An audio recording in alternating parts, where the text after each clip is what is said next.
7 канал эфирин кабар маалымат программасы менен улантат. Студияда Асель Ахмат. Саламатсызбы? Алгач бүгүнкү чыгарылыштан кыскача. Кыргызстанда жашоо минимуму 8253 сомду түздү. Түркияда камалган кыргыз мугалими боюнча Тышкы иштер министрлиги Стамбулга вербалдык нота тапшырды. Ысык көлдө пляждык бойлой буу бөлмөлөрүн курууга уруксаат берилди. Жаратылышты сактоо ар бир адамдын милдети. Бүгүн Аларча жаратылыш паркына 200дөн ашык балаты отургузулду. Бул иш-чарага президент Садыр Жапаров да катышты. Мамлекет башчысы чет элдик конокторго Кыргызстандын кооз жаратылышын көргөзүп, экологияны коргоо маселесинин маанилүүлүгүн белгиледи. Кененирээк кесиптешим Дастан Жолдошов кеп салат.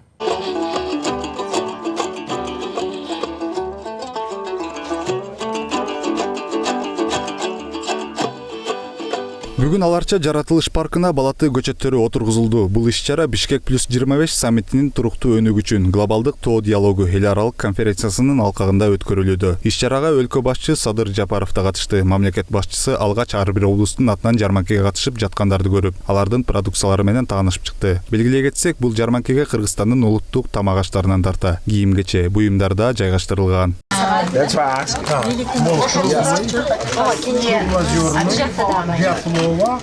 Длиннозерный, да? Үчөө ошондо? Үчөөнү алам мен сизге берем. Барып үйдөн тамак жасап. So please, this is the gift to you. Okay. You know what? Actually, I'm from Hunan, China. We produce the. Андан соң мамлекет башчысы Садыр Жапаровдун катышуусунда балаты көчөттөрү отургузулду. Белгилей кетсек, бул иш-чарага 50дөн ашык өлкөдөн келген, 400дөн ашык делегат катышты. Анда экология, климат боюнча маселелер талкууланды. 2 жылдан кийин монча болот. Tra 2 anni sarà così alto. Tra 2 anni, quando veniamo possiamo vedere che sarà So più next time alto. my colleague come, I will ask a chat the Eiffel tree next to President tree. Эмтиде келгенде фаун коллегаларымда айтам, президент отургузган бакты, фау отургузган бакты салыштыр, ортосуна дагы андан чоңураак көзөтүлгөн. If you actually grow faster, I will ask her why. Сиздин багыңыз бийигирээк өсүп калса, мен анда фауга суроо берем. Эмнеге ушундай болот? Бирдей эле өсөт. So I believe they will be growing at the same height. Biz O'zbekistondan экология. Биз Өзбекстандын атынан келдик. Бишкек плюс 25 эл аралык конференциясына чакыруу жиберишип катышуудабыз. Бул жерде жалпы глобалдуу маселелер боюнча талкуу жүрдү. Алардын бири мисалы тоолуу аймактарда экотуризмди өнүктүрүү айтылды. Себеби Кыргызстан Борбор Азиядагы эң тоолуу аймак. Жалпы 94% тоо менен корчалган. Ошондуктан бул жердеги арчалардын калыңдыгы, табиаттын бул деңгээлде сакталып калышы мөңгүлөрдүн көптүгү адамды таң калтырат. Үчүн бу жерде келип климаттын өзгөрүшүнө митигациялоо кадам катары ушу жерге бирден бак отургузуп кетип, ушу биздин дагы Кыргызстанда болуп жаткан жана жашыл мурас программасына салым кошот деп ойлойбуз. Анткени өзүңүздөр билгендей, президенттин демилгеси менен жашыл мурас деген программа башталган. Жыл сайын ушу 8 миллиондон көчөт отуруш керек. Ал канча көп көчөт отурсак, ошол дагы биз климатка каршы, климаттын өзгөрүшүнө каршы кадам катары ушундай салым болот. Ошондуктан эл аралык катышуучулар келип атайын ушу жерге көчөттөрдү отургузуп, өзүнүн бир кандай десек, жанынын бир бөлүгүн бияка Кыргызстанга таштап кетет деп ойлойбуз. Анткени 2027-жылы биз өзүңүздөр билгендей саммитке даярданып жатабыз. Бишкек плюс 25 деген саммит. Биринчи саммит Бишкекте 2002 жылы болуп өткөн. 25 жылдан кийин экинчи глобалдык саммитти өткөрөлү деп ойлоп жатабыз. Ошого биз даярдык катары ушундай бир катышуучуларды алып келип конференцияны өткөзүп жатабыз. Эске сала кетсек, климаттын өзгөрүшү, суу жана жер ресурстары, ошондой эле тоолуу аймактарды туруктуу өнүктүрүү тууралуу Бишкек плюс 25 саммитине карай туруктуу өнүгүү үчүн глобалдык тоо диалогу эл аралык конференциясы кечээ башталган. Иш-чара президент Садыр Жапаровдун демилгеси менен Бириккен Улуттар уюмуна сунушталып, колдоо таап, тоолуу аймактарды өнүктүрүү боюнча иш-аракеттердин 5 жылдыгынын алкагында өткөрүлүүдө. Дастан Жолдошов, Көчөр Кубанычбеков, 7 канал. Стамбулда Кыргызстан жараны кармалганына байланыштуу Түркия тарапка Тышкы иштер министрлигинин вербалдык нотасы тапшырылды. Бул тууралуу мекеменин маалыматында айтылган. Министрликке Түркиянын Кыргызстандагы консулу чакырылган. Анда аэропортто кармалган мугалим тууралуу Түркия тараптан расмий маалымат берүү өтүнүчү айтылган. Ошондой эле Стамбулдагы башкы консулдук тарабынан жактоочу табылып, Түркиянын тиешелүү органдары менен жолугуу үчүн ыкчам консулдук сапар уюштурулду деп айтылат маалыматта. Ошондой эле Тышкы иштер министрлиги окуучулардын биринчи бөлүгү өлкөгө кайтканын кошумчалап, калганы жакында учуп келишерин белгиледи. Эске салсак, Караколдогу Кусейин Карасаев атындагы Балдар лицейинин мугалими Азамат Нурматов окуучуларын математика боюнча эл аралык олимпиадага алып бара жатканда Стамбулдун аэропортунан кармалган. Социал-демократтар партиясынын төрагасы Темирлан Султанбеков 3 жылга пробацияга алынып абактан чыкты. Аны менен кошо партиянын штаб башчысы Ирина Карамушкина менен мүчөсү Роза Турксеверге да сот ушундай чечим кабыл алган. Алар алдамчылык, шайлоочулардын добушун сатып алуу, шайлоо кампаниясын каржылоонун тартибин бузуу беренелери боюнча айыпталган. Кыргызстандын коргоо министрлигинин улуттук гвардиясынын парадтык эсеби Россия жана Беларуста Совет элинин 1941-1945 жылдардагы улуу ата мекендик согуштагы жеңишинин 80 жылдыгына арналган аскердик парадка катышат. Коргоо министрлигинин билдиргендей, буга байланыштуу аскерлер Россиянын коргоо министрлигинин Кант авиациялык базасы аркылуу Москва жана Минск шаарларына жөнөп кетти. Бул ардактуу милдет. Алардын саптык даярдык деңгээлин эске алуу менен улуттук гвардиянын аскер кызматчыларына, тактап айтканда ардак кароол ротасына жүктөлгөн деп айтылат маалыматта.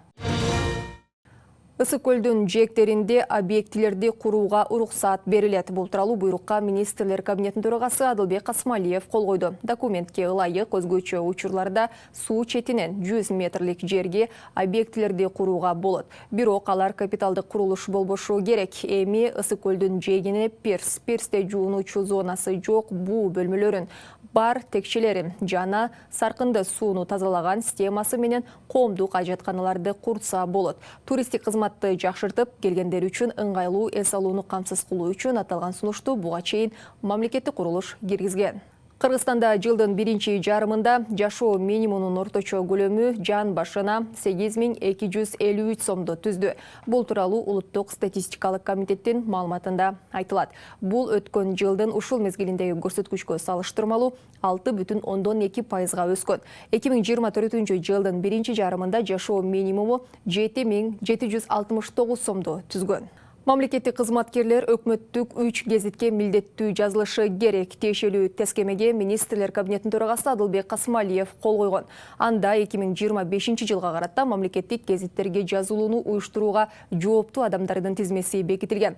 Ага ылайык мамлекеттик кызматкерлер, жергиликтүү бийлик өкүлдөрү жана мамлекеттик үлүшү бар ишканалардын жетекчилери Эркин Тоо, Кыргыз Туусу жана Слова Кыргызстана гезиттерине милдеттүү түрдө жазылышы керек. Бул чечим өлкөнүн маалымат саясатын бекемдөө жана улуттук басылмаларды колдоо максатында кабыл алынганы айтылды. Жалал-Абадда эскилиги жеткен автобустар жана техникалар сатылат. Тикелей сатууга жалпы 13 техника, анын ичинен 9 автобус, 4 атайын техникаларды түзөт. Көз карандысыз баалоочу бааларын бекитип, техникалар 5000ден башталып, автобустардын арзаны 34.000ден башталат. Кененирээк кесиптешим Нуриза Хамрахулова баяндайт. Алды 15 жыл служба кылган техникалар экен да. Буну оңдоп түзөгөнү кетирген расходко жаңы машина алса болот экен да. Эң арзан автобус 34.000ден 37.000ге чейин 9 дана баалатылган. Тикелей сатууга жалпы 13 техника, анын ичинен 9 автобус, 4 атайын техникаларды түзөт. Көз карандысыз баалоочу бааларын бекитип, техникалар 5000ден башталып, автобустар арзаны 34.000ден сатылары айтылды.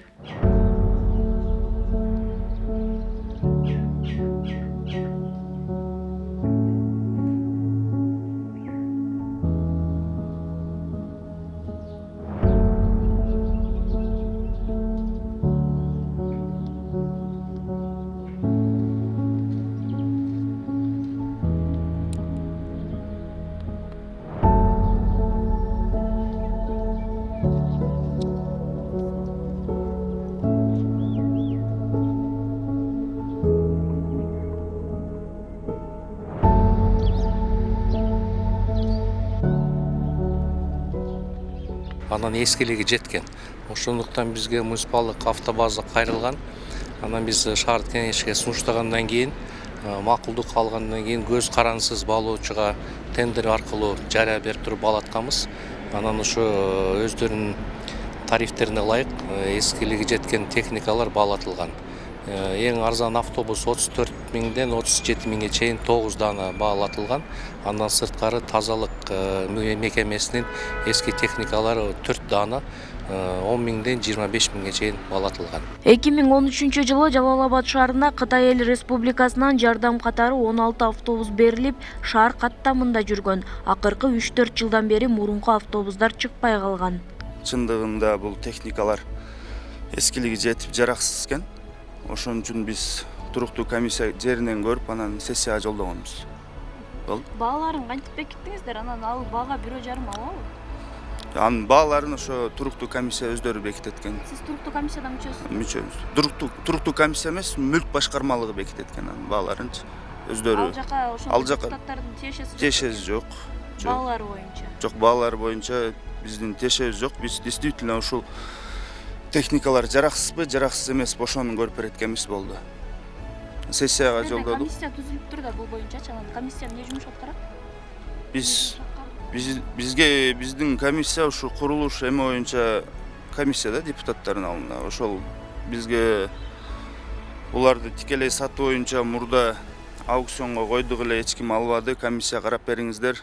Биз болсо прямой сатабыз деп эме кылды эле. Биз комиссиянын милдети бизге келип действительно жарактуу, жараксыз экенин билип беришибиз керек экен. Анан аны өздөрү сатышат.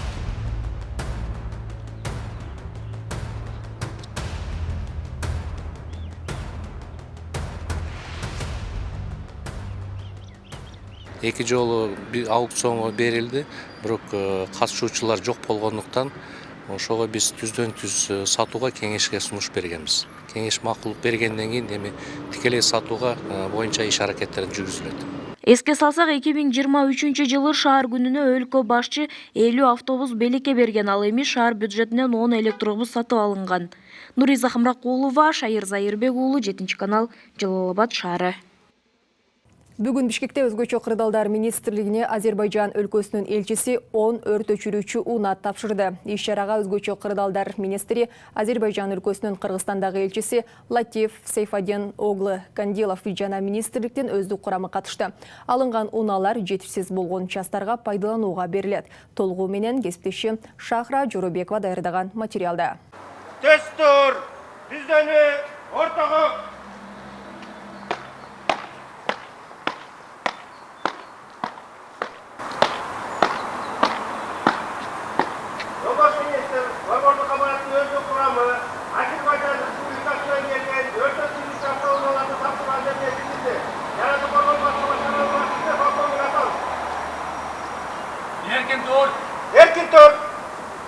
Бүгүн өзгөчө кырдаалдар министрлигине Азербайжан Республикасы 10 өрт өчүрүүчү унаа тапшырды. Техникалар буга чейин Азербайжанда колдонулуп келгени менен унаалардын абалы жакшы. Министр Бобек Ажыкеевдин айтымында унаалардын келиши ашыкча эмес, жана аларды колдонсо болоорун айтат.